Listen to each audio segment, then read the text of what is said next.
m'appelle Mao Van Roy, je travaille en recherche, développement, innovation à l'Office national des forêts.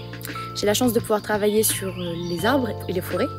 Donc les arbres sont des êtres qui sont quand même fascinants de par leur capacité d'adaptation à des événements climatiques extrêmes, leur survie ou même leur résilience.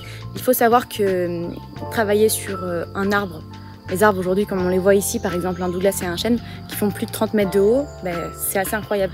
C'est assez impressionnant. Mais en fait, ces arbres qui paraissent si solides, comme on le voit dans de nombreux massifs forestiers, sont en train de dépérir.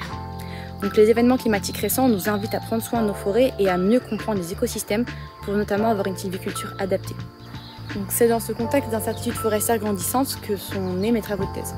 Donc, mes travaux de thèse portent sur le rougissement hivernal du Douglas. Donc, première question, qu'est-ce que le rougissement hivernal du Douglas? C'est quand l'aiguille prend une coloration rouge, une coloration anormale.